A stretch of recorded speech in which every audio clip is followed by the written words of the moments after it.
శ్రీమాత్రే నమః శ్రీ గురుభ్యో నమః. తదుపరి మిథున రాశి. విశ్వావసు నవ సంవత్సరంలో మిథున రాశి వారికి ఎలా ఉంది అనే విషయాన్ని ఇప్పుడు తెలుసుకుందాం. మిథున రాశి వారికి ఆదాయం 14, వ్యయం 3, రాజ్యపూజ్యం 4, అవమానం 3.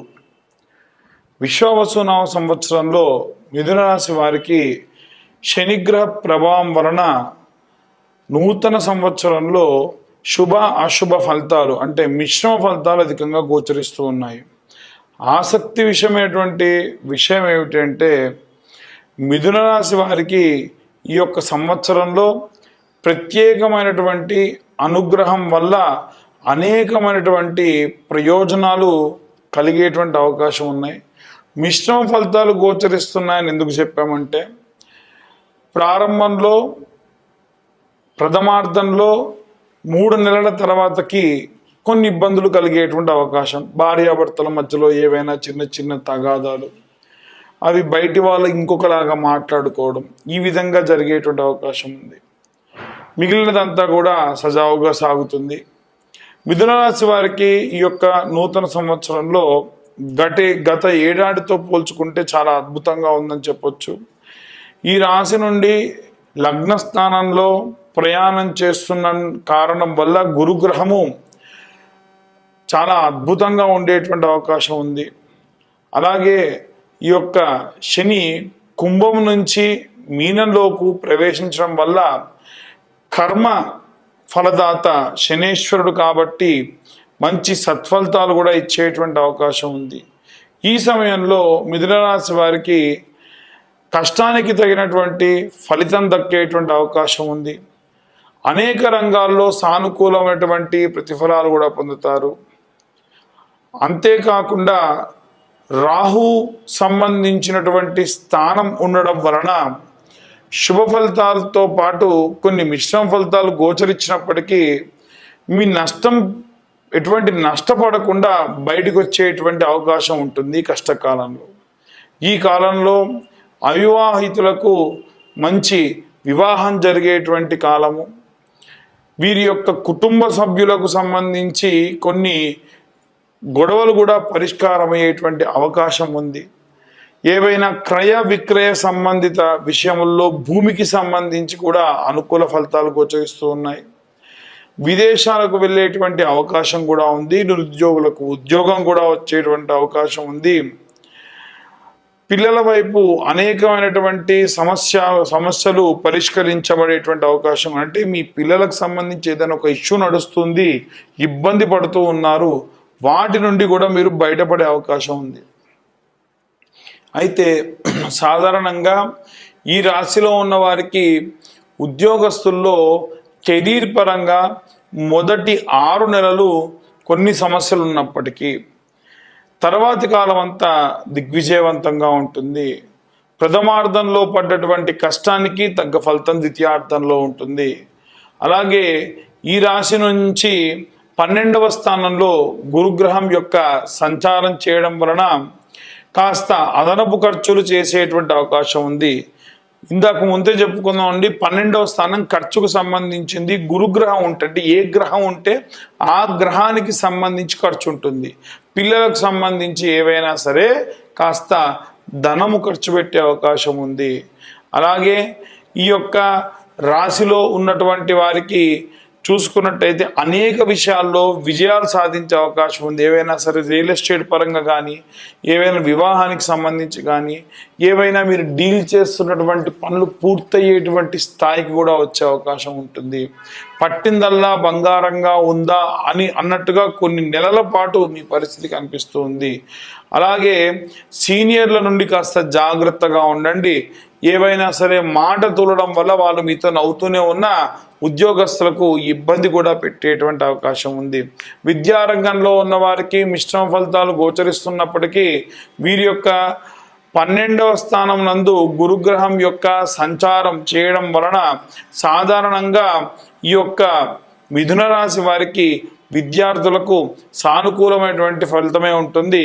ధనము ఖర్చు పెట్టించేటువంటి అవకాశం ఉంది. అలాగే ఉపాధ్యాయుల నుండి వీరికి మంచి మద్దతు లభించేటువంటి అవకాశం కూడా ఉంది. గురుగ్రహం తెలివితేటలకు సామర్థ్యానికి పెద్దపీట వేసేటువంటి అవకాశం ఉంది. అంటే మార్కులతో సంబంధం లేకుండా వీరు బాగా చదువుతారు అని ఏవైనా మంచి బాధ్యతలు కానీ విద్యకు సంబంధించి ఇనిషియేషన్ తీసుకోవడం కానీ జరిగే అవకాశం కనిపిస్తూ ఉంది. వ్యాపారానికి సంబంధించి మెరుగైన ఫలితాలు కూడా పొందేటువంటి అవకాశం ఉంది.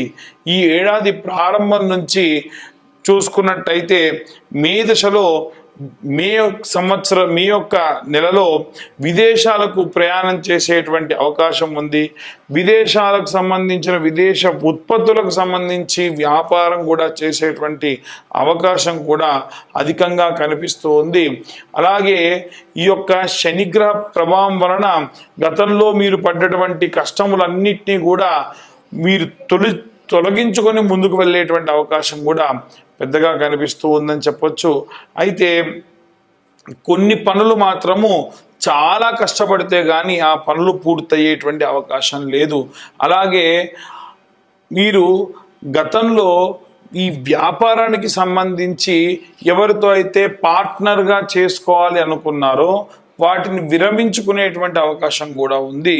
ఎందుకంటే వారి నుంచి సానుకూలమైనటువంటి స్పందన రాకపోవడం వల్ల మీరు విరమించుకునేటువంటి అవకాశం కూడా కనిపిస్తూ ఉంది. అయితే ఈ మిథున రాశి వారికి సంబంధించి మనం మామూలుగా లోగో చూసుకున్నా కానీ ఎలా కనిపిస్తుంది అంటే పరస్పరం భార్య భర్త ఉన్నట్టుగా కనిపిస్తుంది. అలా వారి యొక్క ఆపోజిట్ జెండర్ నుంచి మంచి సపోర్ట్ వస్తే ఖచ్చితంగా వీరు ఆ యొక్క పనిని సత్ఫలితంగా పూర్తి చేసేటువంటి అవకాశం ఉంది. ఆరోగ్య సమస్యలు ఒత్తిడి ఖచ్చితంగా ఈ రాశి వారికి ఈ యొక్క సంవత్సరంలో అధికంగా ఉందని చెప్పొచ్చు. తగిన విశ్రాంతి తీసుకోవడం మంచిది. అలాగే సరైన ఆహారం తీసుకోవడం మంచిది. అంతేకాకుండా క్రమం తప్పకుండా వ్యాయామం చేయడం మంచిది. పిల్లల దగ్గర లేకుండా వృద్ధాప్యంలో ఉన్నటువంటి వారికి సంబంధించిన విషయానికి వస్తే వీరు ప్రయాణాలు చేస్తూ ఏవైనా సరే ఆరోగ్య సమస్యలు తెచ్చుకునేటువంటి అవకాశం ఉంది. ద్వితీయార్థం తర్వాతి కాలం చూసుకున్నట్టయితే మంచి శుభ ఫలితాలు అధికంగా గోచరిస్తూ ఉన్నాయి. అలాగే రైతులు, చేతి వృత్తులు, కుల వృత్తులు చేసుకునే వారికి సంబంధించిన విషయానికి వస్తే వీరు ప్రణాళికాబద్ధంగా చేసుకున్నటువంటి పనులు ఎప్పుడైతే చేసుకుంటూ వెళ్తారో ఖచ్చితంగా అద్భుత కాలం అని చెప్పొచ్చు. కానీ ఏమాత్రం బద్దగించినా ఏమేముందిలే తర్వాత చూసుకుందాం అనుకున్నా ఆ పనులు మాత్రం సఫలీకృతం అయ్యేటువంటి అవకాశం మాత్రం లేదు. అయితే ఇప్పుడున్నటువంటి పరిస్థితుల్లో మిథున రాశి వారికి సంబంధించి ఇవంతా కూడా గోచార రీత్యా చెప్పేటువంటి విషయంలో మాత్రమే. ఇంతకు ముందు నెలలో కూడా మీకు ఈ యొక్క ఉగాదికి సంబంధించి చెప్పినప్పుడు కేవలం ప్రణాళికలు ఎలా ఉంటాయి అనేటువంటి విషయాన్ని చెప్పాం. కానీ ఇప్పుడున్నటువంటి విశ్లేషణ పూర్తిగా ఈ యొక్క గోచార రీత్యా చెప్పే విషయములు మాత్రమే. మీ జాతకం పూర్తిగా మీరు తెలుసుకోవాలి అనుకుంటే మీ యొక్క పేరు, మీ date of birth, time, place కింద ఉన్న నెంబర్కు మెసేజ్ చేయడం వల్ల పూర్తిగా మీ జాతకం 60 నుండి 70 పేజీల్లో మీకు జాతకం చెప్పడం జరుగుతుంది. అయితే పేరు గల వాళ్ళందరూ కూడా ఒకేలా ఉండరు.